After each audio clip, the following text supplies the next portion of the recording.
entrant. Just to give you a bit of background, I can understand and appreciate the amount of work that you entrants have put together. It's a massive campaign to do an Osaka race, and that's speaking for myself. I mean, just to give you some background, I was an entrant in 2013 and 2018, so I know how much work is involved in your boat preparation and your racing to get to the start. So how many's on the boat? Once you get to the start line, everything will be over, and you'll just be thinking of arriving at Osaka.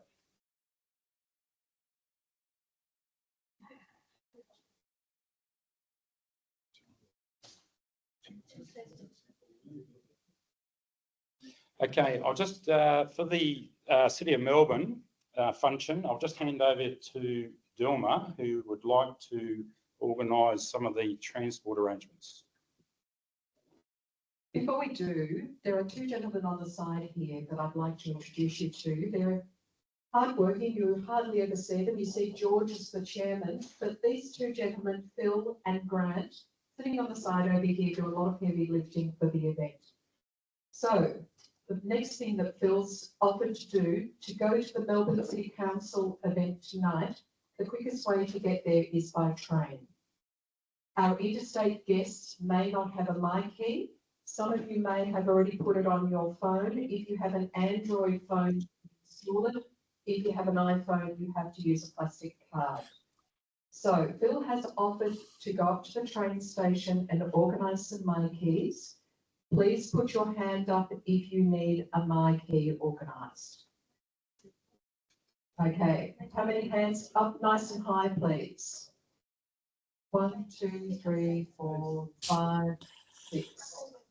Okay. Now, those that have transport, to get from here to a train station to the Sandringham line, there's multiple points we could go to. You put your hand up, please, if you have a car that has a couple of seats that may be able to take some people. Okay, so those that have their hands up, those that don't have their hands up, look for the people that do have their hands up. And Phil and Grant also will have their hand up as well. Okay, great. Paul, are you available? Yep, I'm available. I've got a couple of spare seats. Committee operators, yep. We all have cars here as well, so look for us as well. My car's here. Do you want the shortest distance? My car's. I can take 3 people.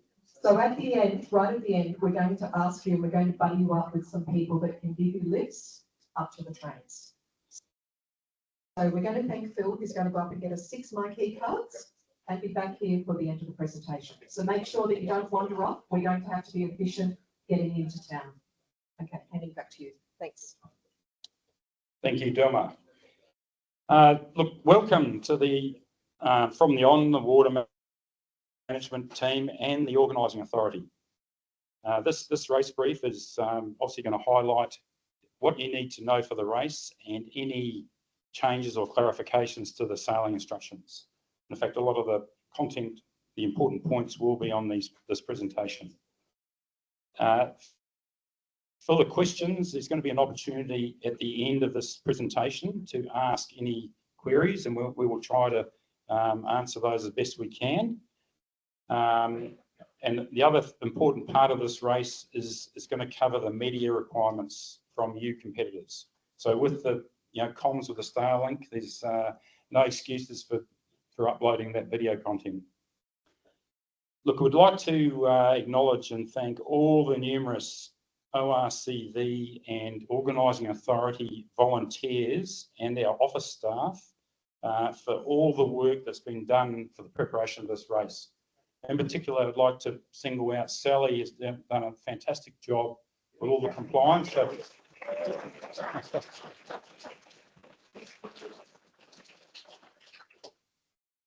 I'd just like to mention the principal race officer's role.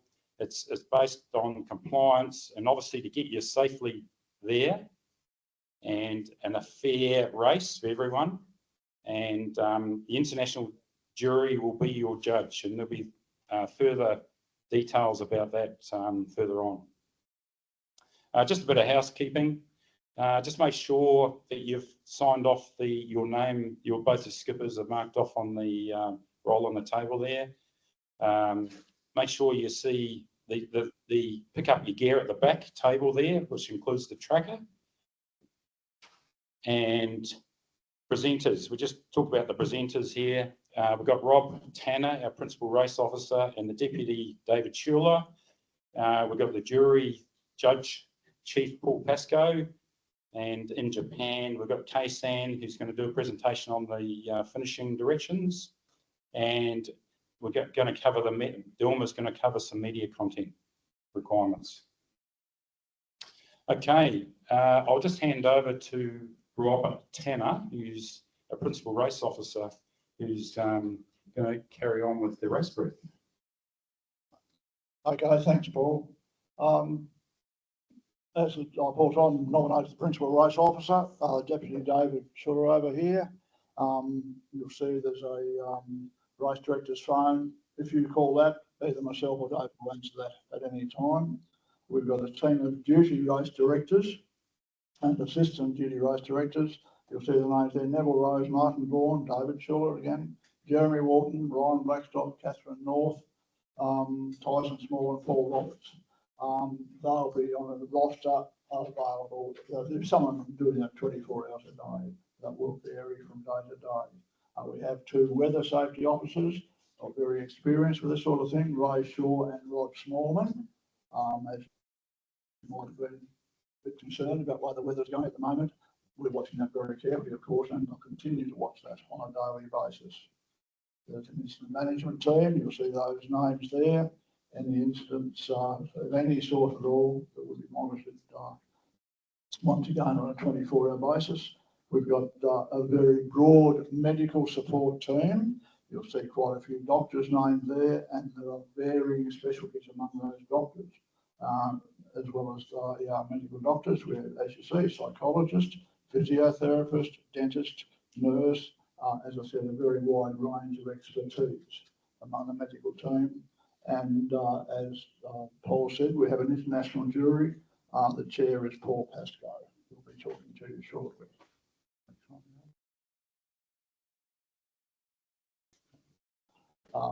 The race management and answer contacts. I mentioned the primary race director phone, as you see there. That's +61, of course, 494 355 324. The secondary one, 418 396 605. Sorry,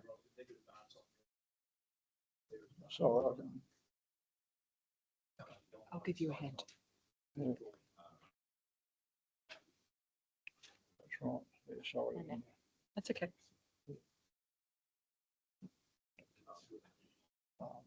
But, you know, please say, if you haven't done already, say those are their phone contacts and favourites. They're the only numbers to be used when you're trying to call the race directors. And also email, as you see there, RD for race director at melbourneosaka.com.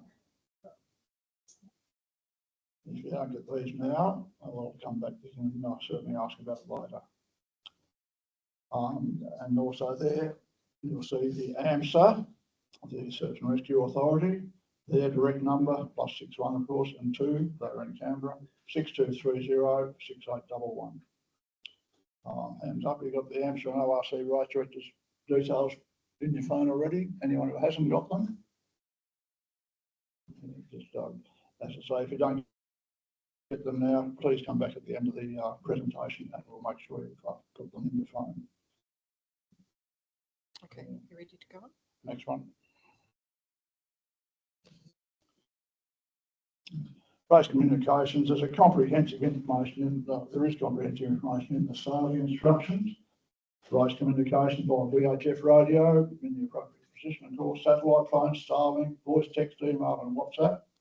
The VHF frequencies are all listed in the sailing instructions, channels 12, 16, 19, 20, 72, 73 and 82. And email, as I said, rd@melbourneosaka.com. Sat phone calls and text will be to that primary race director number, 494 355, etc. And the secondary, and all the secondary, 418 396 605.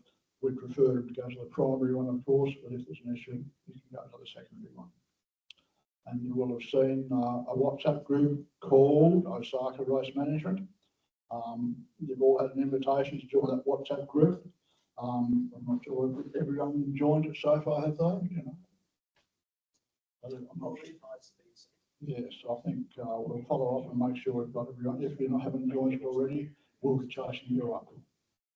And once again, as you know from the sailing instructions, all yachts' primary satellite phones shall be turned on and operational at all times.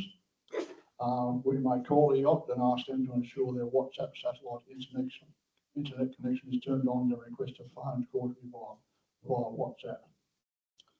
There are leave at home documents for your family and friends on the website.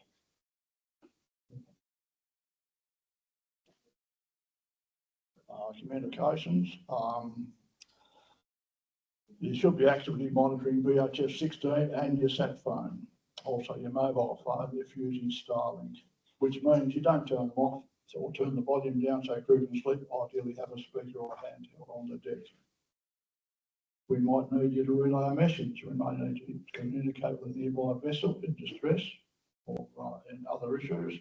We might need you to rescue someone you can't help it. If you can't help it, you can't be contacted. And it may help to avoid an incident.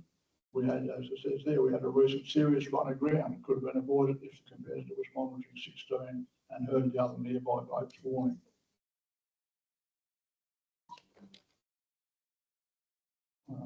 Communications, routine position reports. Now this is all from the sailing instructions, and there's a reminder in those packages from what I recall. One's being handed out to the back.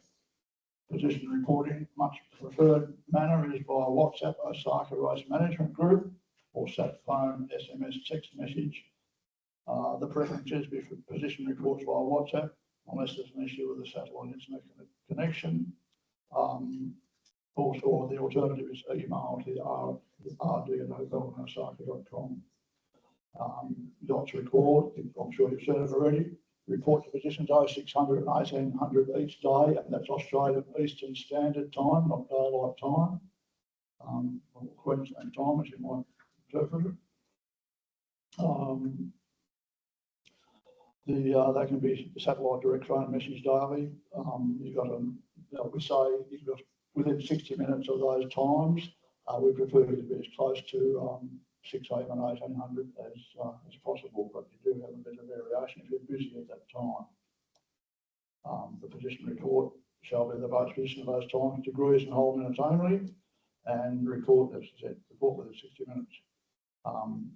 We want you to say just the position, yacht name, sail number, latitude and longitude, and anything extra you might want to include other comments such as weather conditions, wind, swell, etc., etc. Yachts are required to give their position at the time list until they've crossed the finish line, or if retired until they've reached a safe harbour. And the first reports and sheds in accordance with that will be 1800 AEST on the day of a boat start. So it could be pretty soon after you cross the start line, depending what start you're doing.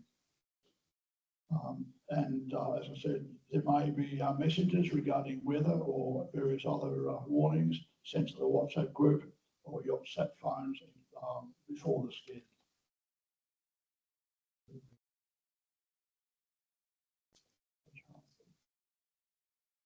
Yeah, as I said, routine position reports. David, you're probably going to do this, are you?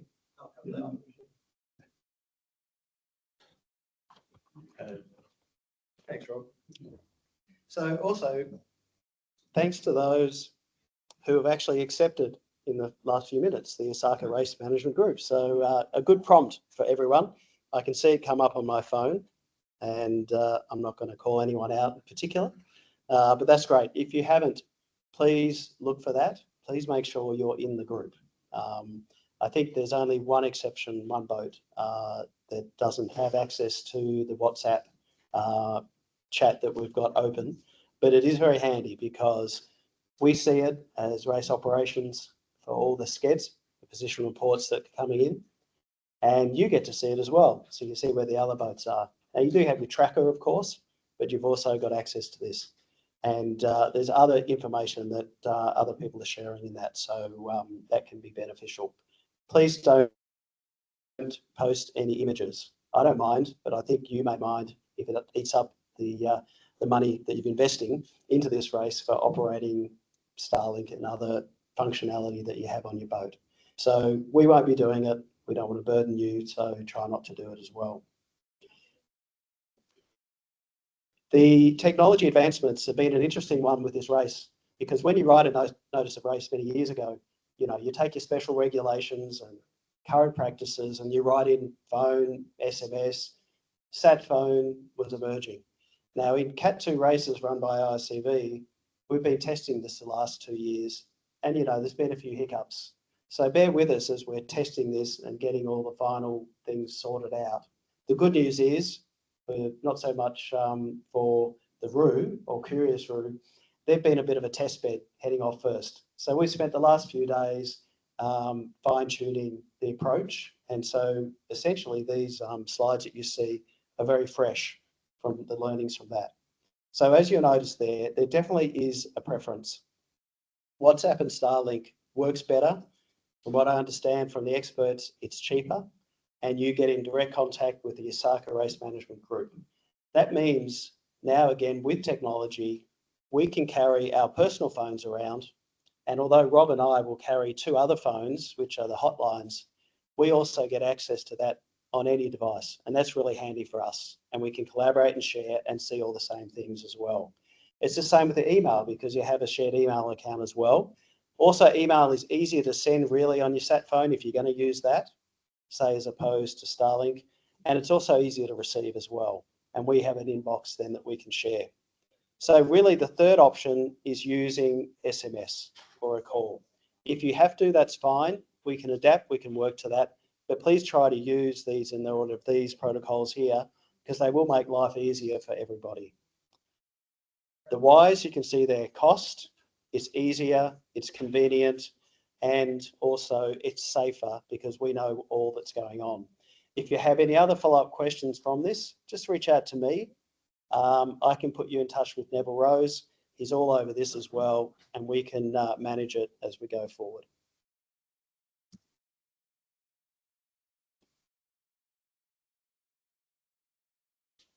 Okay. I've skipped 2 ahead. Okay, so do not miss your position reports. These are really important. Now, we do have the advantage of having trackers. They're using SAT technology. They're pretty good. They rarely fail, but things do happen. They can fall off a boat. So we do need these 2 times a day routine position reports. There is going to be a protocol if we're going to miss those, and that's what you can see up on the screen now. So basically, you've got an hour. That's the way we're going to interpret the instructions. Either side of that time, which of course is 0600, 1800 AEST. So you can go a bit earlier, that's fine. We're not going to penalise people if they're 5 minutes early, but we're going to watch it for an hour. So they all come in, we check them off, we verify them against last position, against the tracker as well, and we'll record them so that they're shared amongst the wider team. That means incident management, medical, all the others can see that as well. But if you do miss that, we are going to raise some alarms and call some people for standby. And if it gets to a third one, we may very likely deploy rescue. So just keep that in mind. And our assumption is going to be that you're in trouble. Now, we're also going to be looking at a history when we make that decision. This is not something that you just push a nuclear button, right? This is something that'll be collaboration with Rob, who's going to be taking the lead on these type of matters.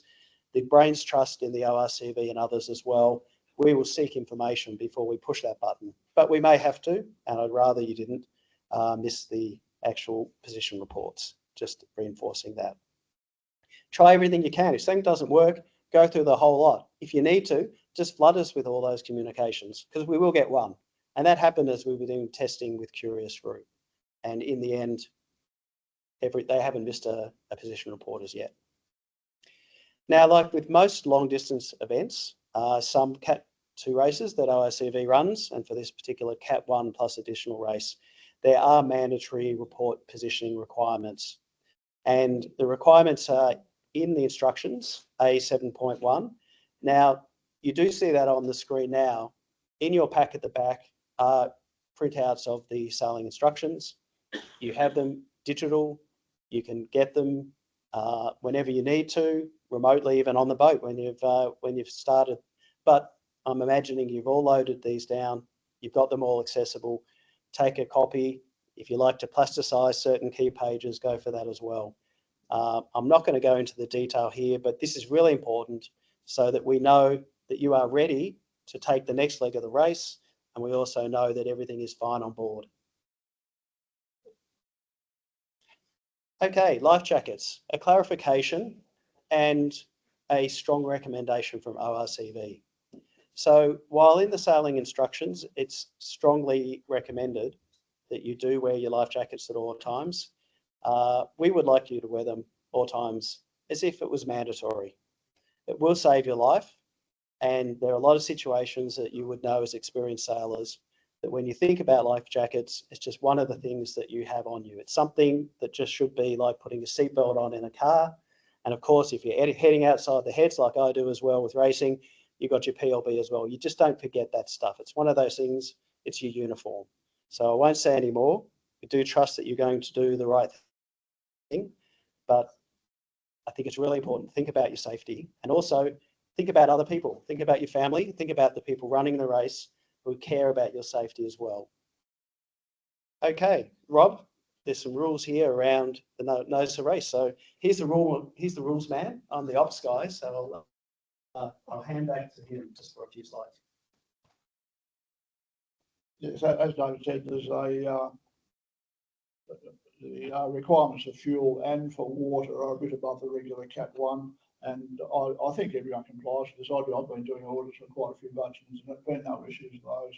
The minimum amount of engine fuel should be carried, as you see, at least that 0.08, 0.085, well, low water line divided by 0.085, and for a 40 footer, what's that, 12 metre yacht, about 142 litres. And as I said, I've done quite a few orders from boats down here and haven't seen any issues with it. But all we need to make sure is that is on board before as you start. Yeah, next one there. Yeah, yeah. And the same with water. Each yacht shall carry at least 250 litres of fresh water, which is rather a lot more than the regular Cat 1. Plus, of course, the reserve, additional reserve, at least 25 litres per crew member in dedicated containers. And as I said, I've seen no issues with boats I've looked at. Yeah. Communication, search and rescue regions. David touched on that, because between here and Japan, you'll go through 1, 2, 3, 4, well, 5 search and rescue regions altogether. You're familiar with the Australian Joint Rescue Centre, Joint Rescue Coordination Centre from Canberra, AMSA. Then through Papua New Guinea, their own search and rescue centre there.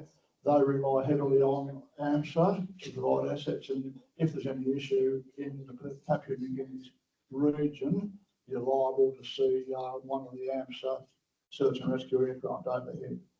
They generally coordinate very closely. Following that, the Solomon Islands, once again, a bit more remote than Papua New Guinea. Guam is covered by the US Coast Guard, so you're pretty reliable as far as search and rescue goes there. And of course, Japan, the Japan Coast Guard. And so it's at this very high standard of search and rescue assets there. So,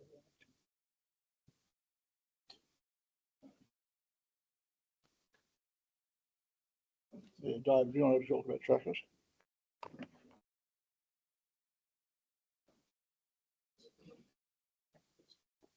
Okay, so the good news is the trackers, which will be available for most people, a few boats, they won't be ready. There'll be a slide coming up where I'll talk about that.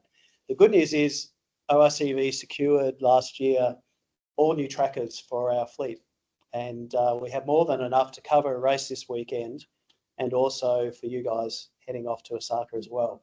So you've got the best of the best. They're the newest. They charge well. They keep their charge. You do need to make sure you keep an eye on it. We'll manage the frequency of how they ping with the satellite so that we'll manage your battery use as effectively as we can to give the right information. But the good news is you've got the best available. So that's really good for the race.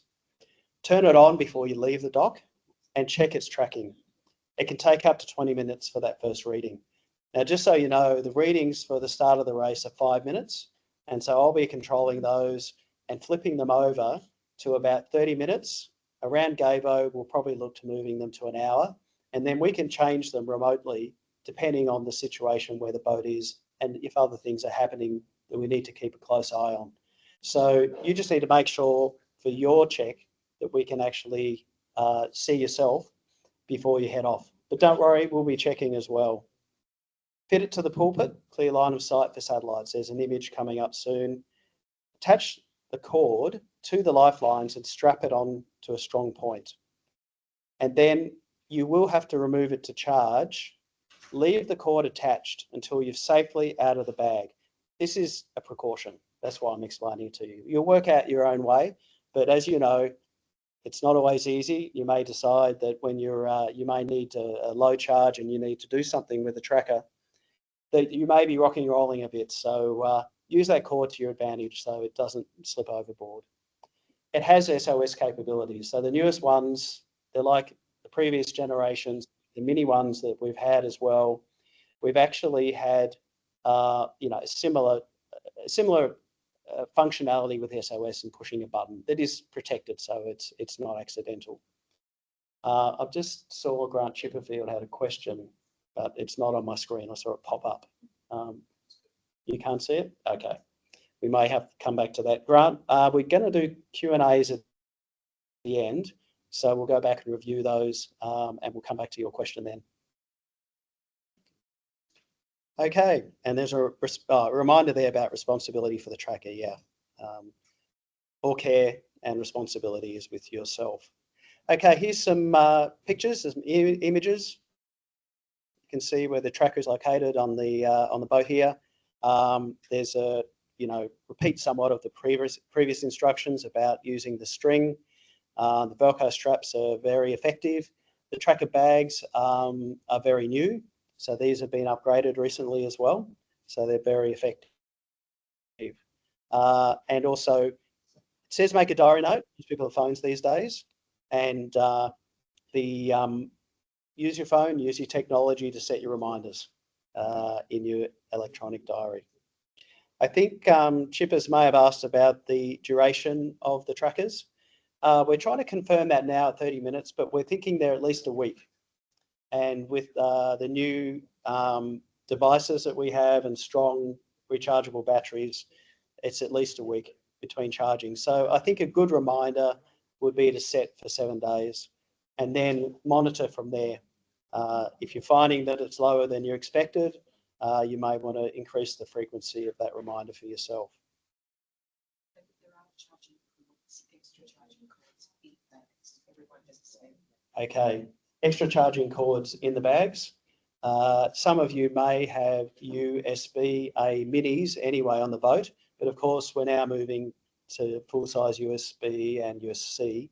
So you will have those backups, but I'm imagining a lot of devices on the boat, you may have a cord anyway. Just double check before you go. Okay, you'll get personal service for a tracker delivery for Jazz Player, Joker by 2, White Spirit, the Secretary, and Alive. So they're not quite ready yet, and they will be delivered to you. Okay, the start. So we had a start on Sunday. That was a lot of fun. We had 2 people on one boat, and we had about 10 people on the pier. And then we had a whole lot of bystanders who, as we were carrying down our flags and paraphernalia, that they asked what was going on. So they came down as well. And then we had about 10 fisher people. So it was actually quite a bit of fun to send off Curious Roo.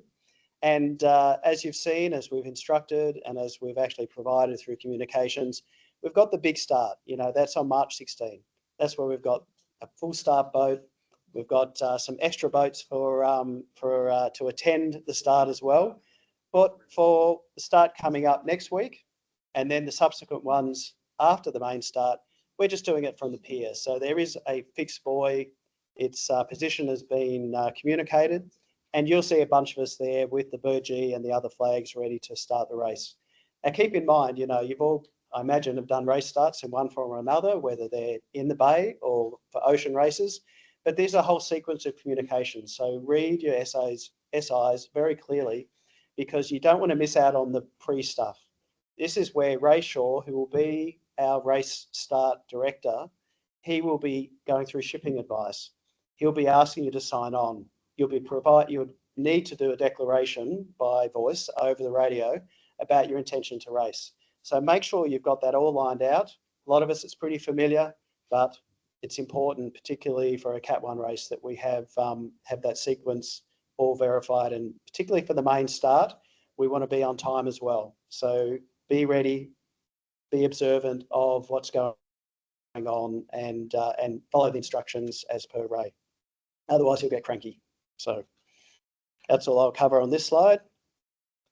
Okay, so there's some images of the starting line, and off the pier, it will be there's actually, so you're aware, there's two fixed buoys, and it's the one that is closer to the Blairgowrie side, which is where you'll be starting the race from anyway. So you won't be confused. Ignore the smaller one, which is a little further on. When you're there for the main race start day, you won't miss it. There'll be a lot of stuff going on. It'll be pretty easy to find the start line. So once you've started, you'll need to leave Port Phillip and through Port Phillip Heads.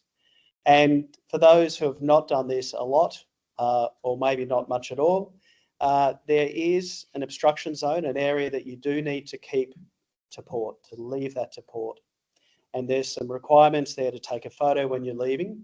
And just keep in mind this is to protect you, because you don't want to be in the wrong place if there is a large ship coming through.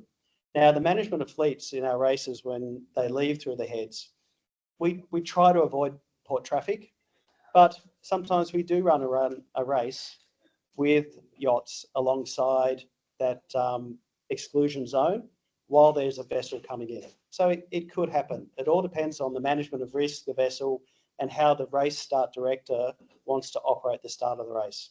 So the important thing is put the coordinates in your plotter, keep an eye on it, keep out of that area, because we'll be watching, but also the Port of Melbourne will be watching as well. And they do wrap us over the knuckles because they know there's a race on. If they see that exclusion zone breached, we have to be accountable to them. So please observe that as well, and you'll be okay. It's not too hard to do. More recently, the pilot boarding ground has been introduced. This is a safe area for pilots to board ships, and that has an area that's been marked out here, and those coordinates are available as well in the sailing instructions.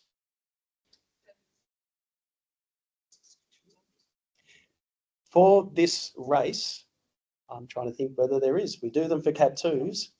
I think we have carried them through, haven't we, Paul, in the sailing instructions? Yeah. So there is a penalty applied. And we did apply a penalty to a boat in the Hobart race 2 races ago. I was the race director, and they forgot, and they breached this last point here. It was picked up. Our race director reported it, and I unfortunately had to penalise the boat. It actually didn't impact their finish times, but it could. So don't take the risk. So from the team, you saw the team numbers, the names earlier before, just a summary of our key messages. Don't forget the compliance of the notice of race. It's been there around for a while. You get over the line for a lot of the NOR when you get to the finish line in relation to compliance items, but there are other elements in there as well, so be aware of those. Importantly, the sailing instructions, because they're relevant all the way through to the finish. We've got the certification for AMS and ORCI. I think that's all been worked out. The handicaps have been published, so we're fine there. Sat phone compliance, sorry? Tomorrow. Okay, so tomorrow. The sat phone compliance, we've done all the basic compliance tests with the exception of one boat. That boat will be talking with me tomorrow and we'll be finalising that. But there may be a little bit of back and forth, I guess, as we actually then operate it. The good news is you're often within cell phone range for the first part of the race. So we will be very focused on that first 24 hours. If things aren't quite working well, but don't worry, we'll problem solve. We've got the right people. The leave at home, that's the leave at home form. So that's on the website, I believe. That's available for emergency and family. So they've got this. And then customs and immigration, I believe that's all happening now, including Border Force today, wasn't it? So there's a bunch of stuff still happening in that space. Is it done or still a bit to go, Sally? And Secretary, Border Force will be here next Wednesday morning at 9 o'clock. Okay, did you hear that? Wednesday, 2 p.m? 9 o'clock, sorry. Wednesday, 0900. I'm going to hand over now to Paul. He's going to talk about the really fun stuff. Hi, thanks very much. My name is Paul Pascoe. I'm an international judge from Australia. Hopefully we don't get any port starboard incidents. It would be unusual. It would be a bit silly, I think. So the main role of the jury in the past has been to look. This is a non-stop race, and for boats that do have to stop for whatever reason, we have to then look at if there is to be a penalty applied. So in the event of you do stop, we request that you send us advice within 48 hours-ish. And there's a bunch of questions that we'll ask you, and we'll then look at if there's been a penalty. This gentleman over here has had two 30% penalties. We don't mention that? Okay.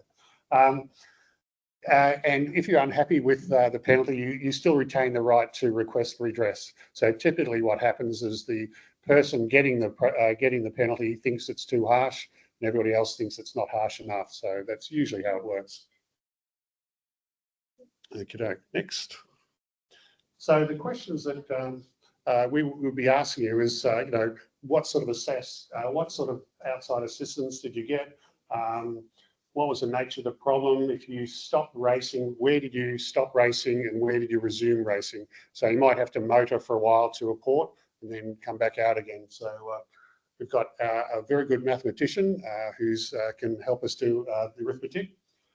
How long did you motor for and how much fuel? So you're allowed to replace the fuel and things that you used. If there are any repairs, was it something you did or did you have to get a team of people on board? And what additional fuel and water and stuff if you're delayed? Next one. And the sort of things we look at is where did you exit into the race? What were the weather patterns? Did you drop out of the race while it was nice and calm and then you resumed in a nice 30-knot tailwind? And the main thing is did the original problem result from something you could or should have seen in advance? And were all the repairs affected by yourself? And then what other stores replacement things you included while you were stopped? And lastly, just to introduce our jury. So myself as chairman, I'm international judge from Australia. Now, I apologize if I get this wrong. Soji Mashita is national judge from Japan. Main Yoshimoto is for national judge from Japan. Masaki Tanaka is an international judge from Japan. Ben Fells, international judge from Australia. And Leonard Chin, international judge from Malaysia. That's all I've got to say. What questions at the end or questions now? What would you prefer? We might do it at the end. Okay. All right. I think that's all I've got to say about that. All right.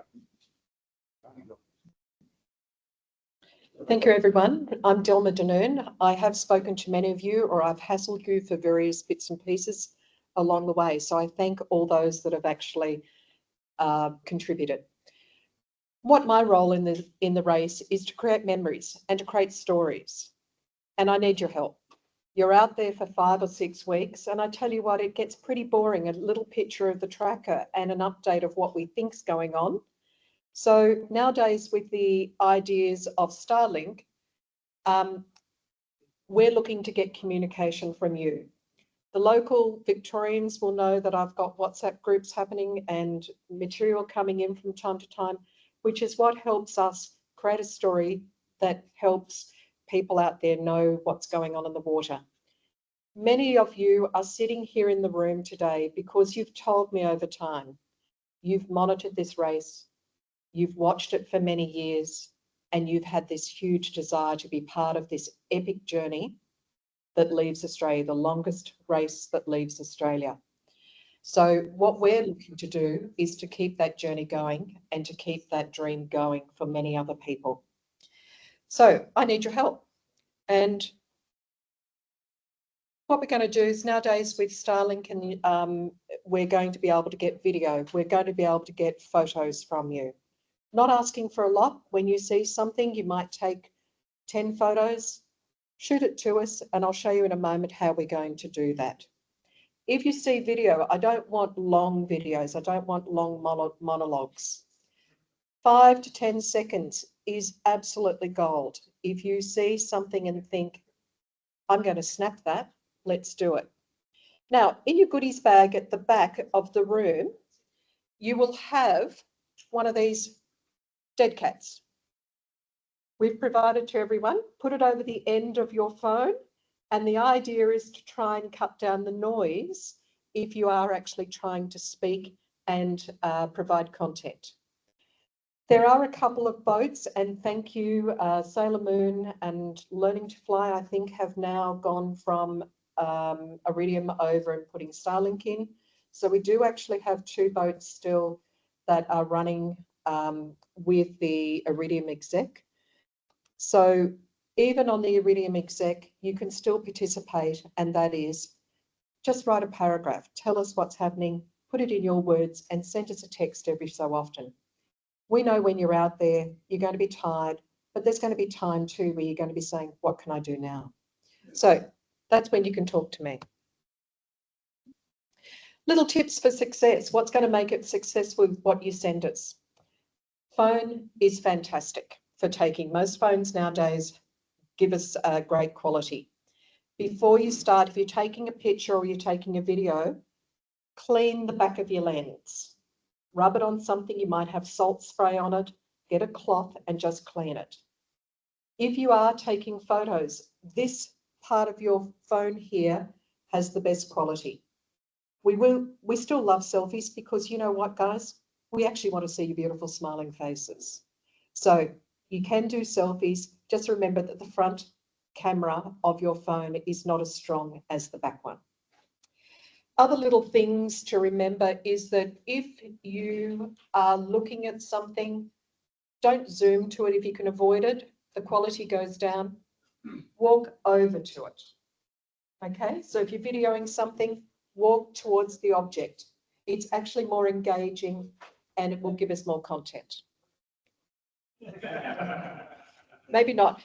Little things too, if you're looking at something in the water, might be a whole stack of dolphins and you think, wow, I haven't seen dolphins for, or birds or whatever. Try and put a little bit of the boat in there as well, because it helps us give perspective to what we're actually looking at. Shorter video is actually better. Okay, so when you actually send your video, if you have a look at this screen up at the top with WhatsApp, those on WhatsApp, there is a little HD. Select your photo or your video, hit the HD before you send it to us.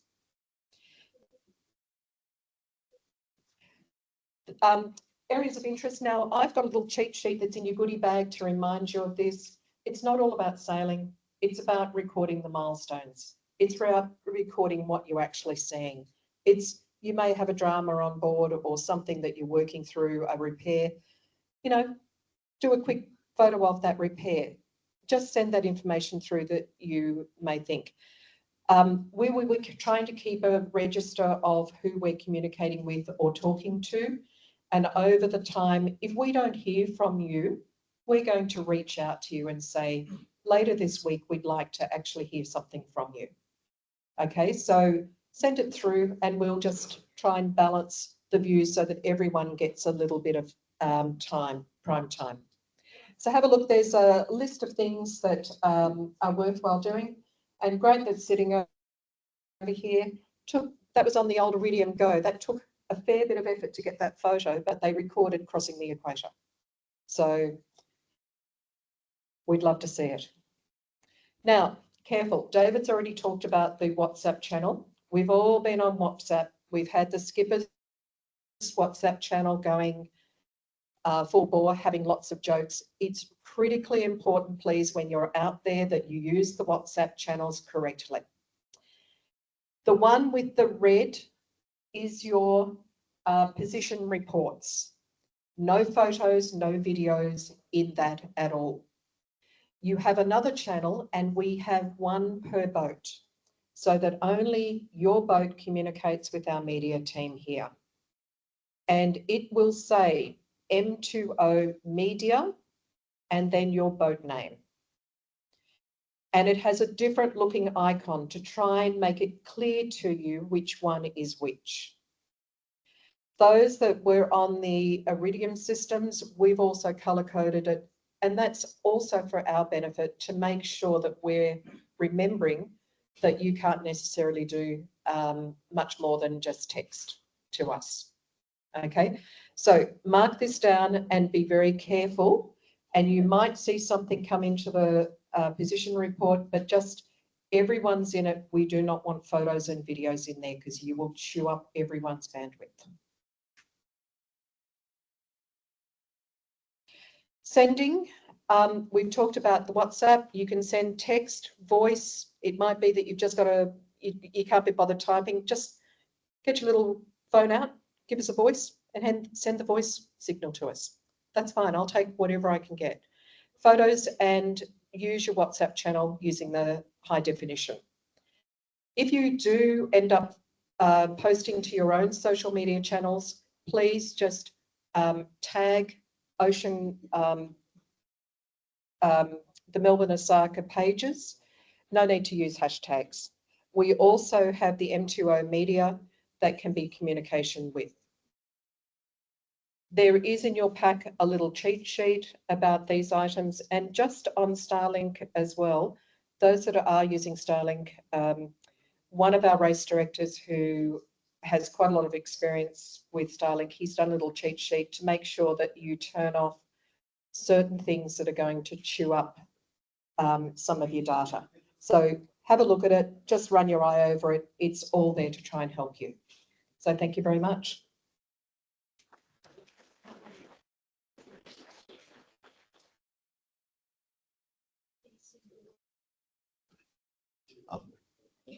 Can I have your pointer? No point. We don't actually have one. Oh. I don't have one. Oh, really? I'll be your pointer. Yes. I put on here, but somebody bring. You Okay. have the pointer? No. It wasn't working. Oh, it's working. It was working? Working. No. Okay. Okay. Okay. Hi. Good afternoon, everybody. And my name is Keiichiro Morimura, and the very Japanese name is too long. So everybody in Australia calls me K, just K, right? And I'm not a good English speaker, so sometimes I will annoy you. So I bring two translators here and here. Yes, okay. And I will explain you about the finishing line and the end of the races. And I would like to simplify and simply explain you about the finish line and the finishing procedure, everything. Okay, so I made such kind of documents, right? And this is a copy of my slide. All are waterproof. Okay, kind of waterproof. So some drop of water is okay. All right, I will show you. It's like this, right? So after this meeting, all the people is to take their bag over there, right? And in the back, there is a kind of instruction. So please take this one to your boat and keep it until the time of finishing. Okay? All right, thank you very much. And so please, next one. Next slide, please. What? This one? No. Maybe this one. Oh, all right. So this is an important point to note. At the time of approaching to Osaka Bay. So if you have some questions, please hang up your hands, then I will tell you. Okay. So there is 4 important points to note approaching the Osaka Bay. This figures the area of around Osaka Bay. Here is the Osaka Bay. Hokuyo Club is located around here. And this area is we call Kisuido Strait, right? And all of you coming to from here to, or it doesn't. Next one. All right. Okay. And come to here, right? So there is a 4 important points to know. One is Uraseta seal, because this is very narrow side, right? And the next is a Kansai airport, we call KICS. And the next, number 3, is a fixed trap net for farming some seaweed or something. Very big net trap, right? And next, the final is recurrent one. This is a 4 point to caution, right? Do you understand? I will explain you one by one.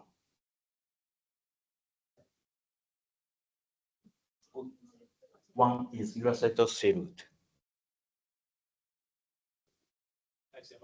I've got the screen here, but you've got the online side, so I'm trying to marry up with you. So just tell me what you want. Okay. So number 1 is a Uraseto sea route. So please, next one. Okay. So this is a multiplication of Uraseto maps. You understand? And please, next one. You will come through this one. Okay, this route. And come back. Yes. Okay, please keep. And in US set, there is a big sea route. This one is for big ships, not for. Okay, so you cannot come across this way. You can't. You can, but very dangerous. Okay, and between here and here, only 2 miles gaps, so very narrow, 2 nautical miles. Okay, and in this sea route, about 400 ships is coming, go out, go in a day. Very busy. 400 ships a day coming out, coming in. So this route is very busy. So you are yacht coming to the, this is Tomogashima Island. So left side of Tomogashima Island and the right side of this sea. Okay. Any question? No problem. Okay. So next slide. Come back. So I get to the big, how do you say? Cross, yes. Don't go there. More, not shallow and not shallow, but very narrow. Yes. Thank you. Now, and more fisher boat is coming here. So never to go through this way. Right? So next, please. Next, please. So next is Kansai Airport. It's easy. Next, please. So one push, please. So you're coming from here from the Kisuido and they go north and north. And on the radar, there is a airport here. And the airport is connected by the by a bridge. And the bridge is very tall, but you cannot cross under the bridge.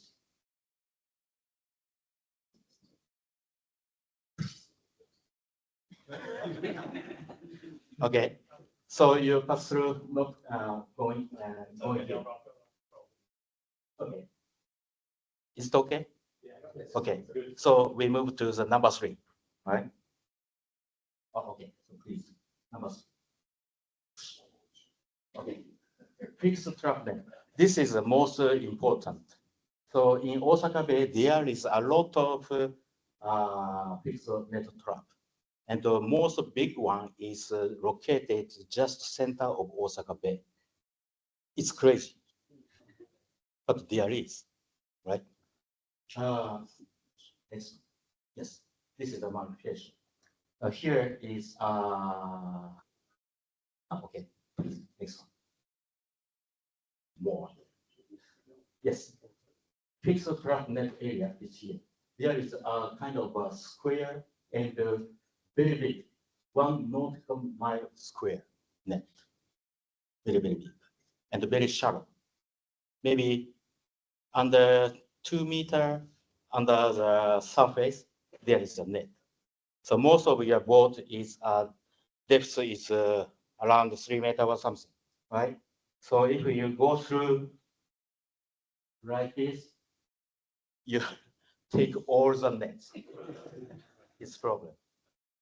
Yes, please. Yes.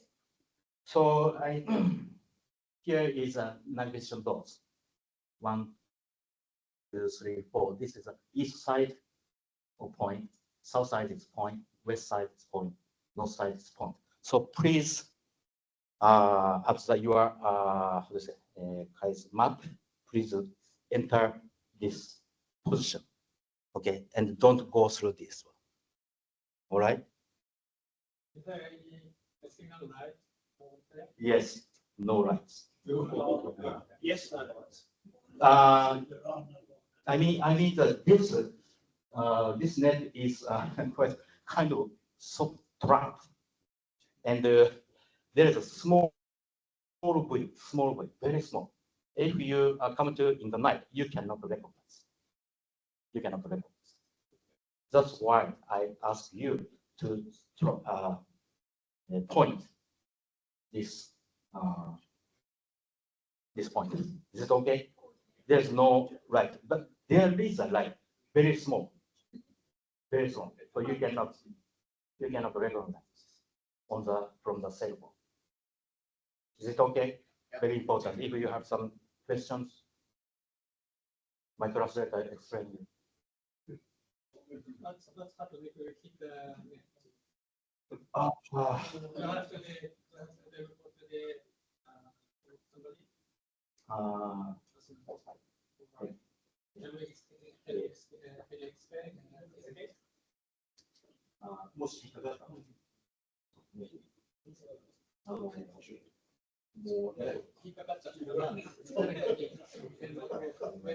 Okay. So he asking me if you practice, unfortunately. So better to telephone to the OA. Is it okay? Oh, sorry. Organizing also. Or just emergency call. Emergency or very something. Oh, yes. Okay. Right. So next one. Please. Okay, so next one. So number 4, reclaimed land. There is a lot of reclaimed land around, say, Osaka Bay. So next one, please. Yes, there is the current run here, and but it's the figure is wrong, right? Okay. No problem. Yes, there is some reclaimed run. So go through like this. Don't go from here. Okay. You can check with this one. Okay. So later, please check it. So next please. Oh, okay. So this is important notice. Any questions? Yes, please. Okay, I will talk to next step is a finishing instruction. I will tell you. So about the important notice. Is it okay? Please check this. All right. Okay, I move to explain the finishing line. So, oh my God. ダルマ、please. Sorry.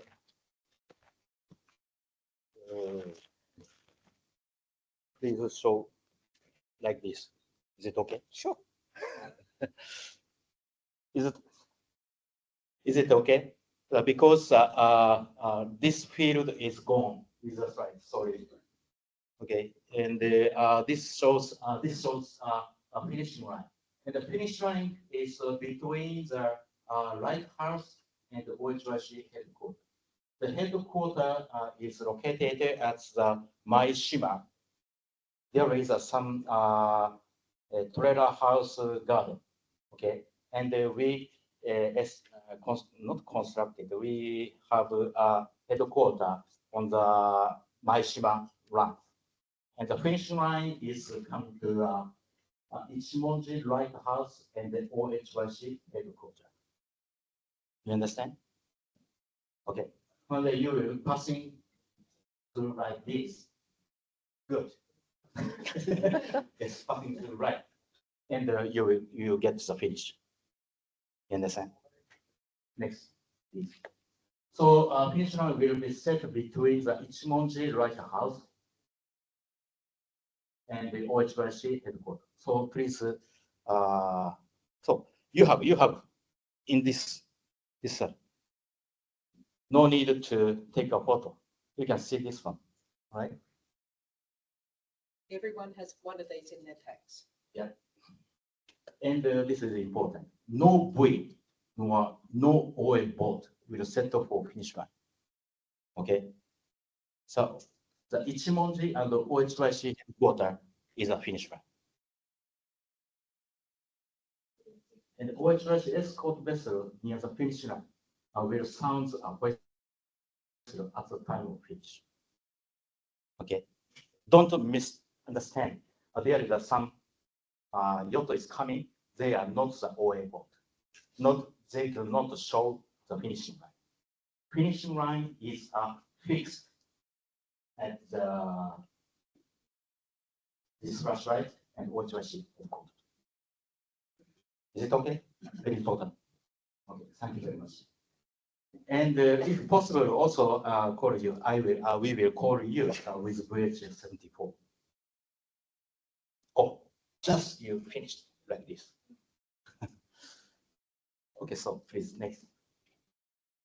So this is a summary of the point. All you have to do after approaching Osaka Bay and the pitch. That's all. That's all. In the sailing instruction, there is many words. Okay, but approaching the Osaka Bay, maybe all of the crew is very tired, right? So I want to simplify and more easily check the how should I do at the time of finishing. So this is all you have to do at approaching Osaka Bay as a finish line. Okay. So no need for calling Osaka Port Radio. Year 16. In the sailing instruction, there is some sentence you have to call the Osaka port by VHS 16. No need. No need. The standing instructions have been changed, Kei-san. Thank you, thank you. Okay. All right, thank you very much. Okay, so but the Osaka port radio may call you via VHS 16 when you become around Uraseto. Okay, and if you catch the radio from Osaka port, please reply something. I am an entrant of M2 or something. All crew are very healthy or something, right? But if you miss the radio from Osaka port radio, no problem, no problem, no problem. Okay. It's okay. If you are called by Osaka, if you are called, you do something. But you can ignore this call. It's okay, no problem. Okay, so next one is call OHYC headquarters via VHF 74. 2 hours prior to finish. Is it okay? And after we catch your call, we will prepare for the boat or something or escort. Okay. After finish, watch VHF 74 for escort. Escort vessel will take you to M2 or OAP. The shipyard will be done after mooring at new pier. All right. Is some questions? Yes, yes, please.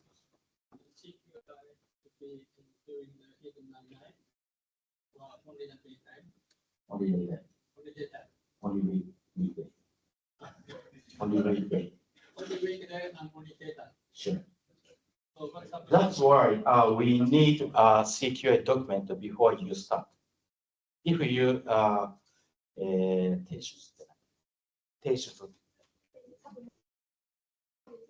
if you submit the old document about the CQI, so everything goes well. CQI means customs, Yes. quarantine, immigration. Immigration. The officer is coming up with the boat. If you have a complete document, maybe no. No. Immigration itself, you have to go to the immigration office, immigration, because they have to check the passport and your face. Then I will take you to the immigration. Don't worry. The customs and the quarantine will be finished if you submit all the document correctly to sign. Is it okay? No problem. Kei-san, Yes. the backstay, so what did the backstay flag flown as they came into Osaka to? Yes, backstay flag is necessary. It because I will tell you later because you will finish at the expo site. You know the expo in Osaka? Okay, thank you very much. And for us, the expo is very good, very cheerful, and a very good place. But for the security, it's terrible. So the security level of the expo site is coming very high, very high. To tell the truth, from now, I was called by the police 5 times. We are doing such kind of race, and many Aussie people will come. So they are very afraid. Because very cheerful Aussies coming, there is no secret. It's serious, very serious. Very sensitive. Yes, yes, very sensitive about the security. Okay. So, all right. So next, please. Please, next one. This is just a figure of security level is so high. Ichimonji lighthouse here, and the headquarters is here. And then Eno is a new pier for M2OA. All right. So after you're finishing lines, the escort boat will take you to the new pier. Okay, and there is a bus at the headquarters, and there is a ferry service between here and the pier. And your boat is mooring up here, and we will take you to the bus, and the bus to headquarters. And in the headquarters, there is a shower room. Yes, very comfortable. You can use that. And in the pier of the new pier, there is only the toilet. There is no shower. Next, please. M2O pier at Yumeshima. Just explain the. There is a M2O pier, and next to M2O pier, there is a Japanese Coast Guard pier. So next is the next Expo pier.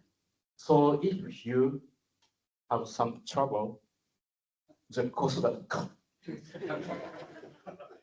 Okay, so be careful. You cannot access any other road from M2O pier. You cannot come to here, but you cannot go anywhere. You can't go anywhere, right? And that's very bad. Caution, Coast Guard is so sensitive because of Exxon. Just a bit. Episode headquarters, Palm Garden, Maishima, there's a yellow containers here, and Ichimonji lighthouse is here. So the finishing line is coming from here to here, right? Okay. The OA office is here, and we are looking for the finishing boat from the headquarters. Okay. Next slide. Cross-border permit system procedures. I put on the last page of this. Okay, this one, right? In Japan, there is a two type of port. One is open port, another is closed port. And the open port is accept the international port, but the closed port cannot accept the international port. Okay, and the OHYC and new pier is an open port. That's why you can come directly to our place, right? And if you go to somewhere, for example, there is Shin Nishinomiya Marina, very next to the OHYC harbor, only 2 miles. But Shin Nishinomiya harbor is not an open port. It's closed port. So you cannot move to the Shin Nishinomiya port. But if you write down some documents, two type of documents, application form and the crew list, there is. So please check it and fill it, okay? And I guess that's all the documents, and I will ask, please permit for the M2O entrant to move anywhere in the Japan. Okay. Can I just paraphrase a little bit of that, if that's okay? So that one here. Yeah, so in your packs in the back there, you'll find a couple of forms. There's not much you have to fill out, but if you can fill that form out before you go, and the next day or two, and we'll give it to Kaysan, he'll take that back to Japan and submit that form for us. That means that when you arrive in Japan, you'll then be able to access both open and closed ports. So otherwise, you're going to be locked into staying at that marina until you go. Also, if you're going to Chichijima, which I think a lot of you will be doing on the way home, that's also considered a bit of a closed port as well. And so having this form filled out will just make it easier for you to go in without any issues. It's a grey area. Some boats do go in, they overhaul it, but it is still a closed port. So if you can fill them out and bring them on Saturday morning for collection of the fleet, that would be fantastic. We can use it to Kaysan because it does take time for it to be processed in Japan. If you're not going to be collecting of the fleet, if you could email it to me, please. Okay, Sam, also, last night when we were talking, you mentioned that if you're finishing the lighthouse at night time, was very hard to see. Oh, yes. I tell you the lighthouse and OHYC finishing line, but lighthouse is not big. The total is 16 meters, and actually it's a flashing light every 4 seconds, the green light. but very small. And if you come from the south side and the north, and you will see the Kobe city, the big city. So there is a lot of town city lights. So it's hard to recognize lighthouse by your eyes. So please be careful to put on the last shield or something in the map. Okay, my expression is okay, right? Thank you very much. Okay, this is the press just showing our ceremony at Osaka Shrine. It's a very holy place for Japanese people. It's very, how to say, special place. And the inside is very Shinto style, and only the special people can enter in. So all the entrants will come into here, and we play something. Okay, I'm very looking forward to this. So next. At the same day, we moved to the Temanggu line, just maybe 20 minutes walk or something, and we come to the Garden Oriental Hotel. This is previously known as Osaka City State Guest House. So very good place to have a party. So if possible, everybody coming and enjoy the closing party. Okay.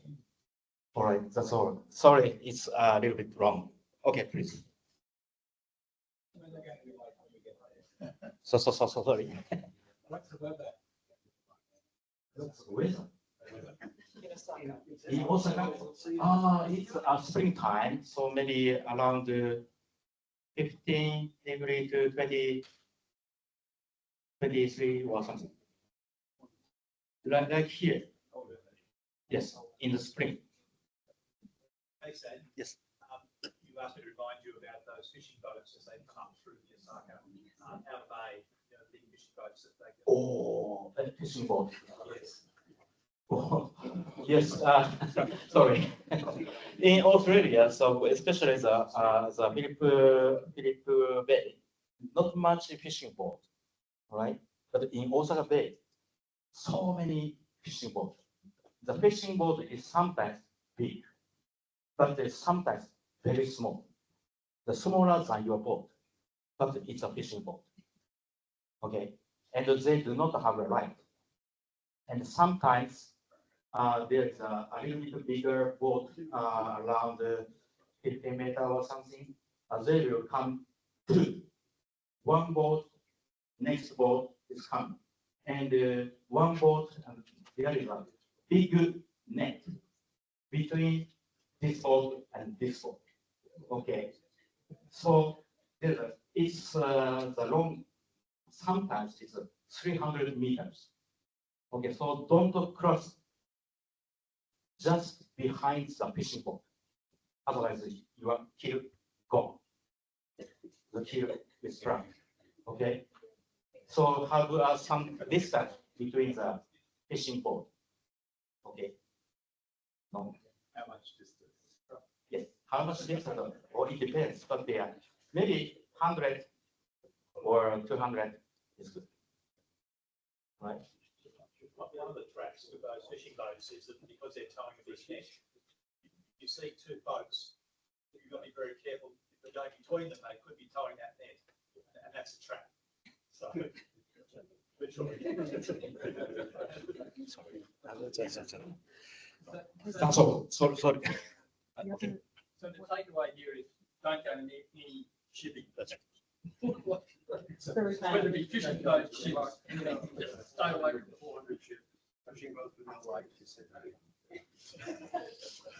Just before we wrap up now, while you're thinking about fishing and the fishing boats and the lots of boats in Osaka, which there's many, Kei-san has also asked us to think about how many of your friends and family will be in Osaka to greet you, to come to the closing party. We need to be able to get a sense of numbers. So Sally has a list over here. You can either see her now, or you can see her on the Blessing of the Fleet. And could you please give us an idea of the numbers If you don't come to us, we will chase you down in the next couple of days. Okay, thank you.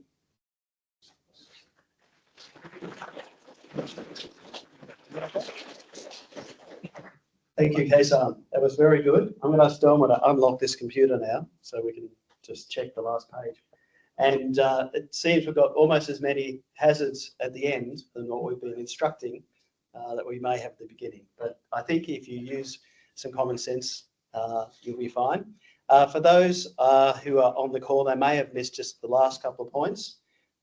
Any shipping, when you're coming into Osaka, just be aware and keep well clear, particularly the fishing boats with nets and other complications around them. The best advice is just keep clear. I'm going to recap on a couple of things and then we'll open up just for any other Q&As that we may have. And we've got our panel of experts to my right here.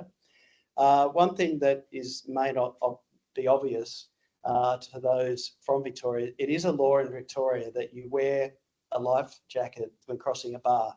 That's what it says. What it means is when you go through Port Phillip Heads, you need to wear the life jacket going through there. That is actually a legal requirement. So in addition to anything else that we'll advise through special regulations or our own instructions, just be aware of that for Victoria. Okay, so I'm going to open it up. Questions for the jury first. He needs to go. Okay, our IG expert needs to go, our J expert. Anything for jury before we go to other Q&As? Looks like nothing. Hopefully Paul does nothing for this whole race except enjoy himself. Oh no, okay. There's always one. Paul. That I haven't actually read missed in my reading of the script planning instructions. So the last time we did have to stop for the cyclone and there was a restart. Would you please clarify, are we restarting at the latitude and longitude where we stopped racing? Because that was it changed whilst we were in port that time. So Paul. These guys have to hear. Yep, that would be the intention. Just repeat the question. And I can't hear it. yeah, just so the question is, if there was a cyclone, just if we have to restart. yeah, if you have to restart, that will be the if there's a cyclone, for example, like the last race, those details will be provided. The port you will be going to and where there'll be a set of rules that'll be sent out for that situation if there's a cyclone. And it'll be based around similar 2018, where you had to choose a position to stop racing, a latitude and longitude, and then when you started racing again, you go to that same position to restart racing. Does that answer the?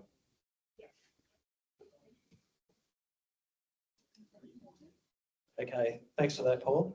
I think not everyone is probably aware of those, what happened back in that race, but from what I hear talking to others is your southerly or northerly position is probably predominantly the most important as opposed to east to west, given it is a race heading north.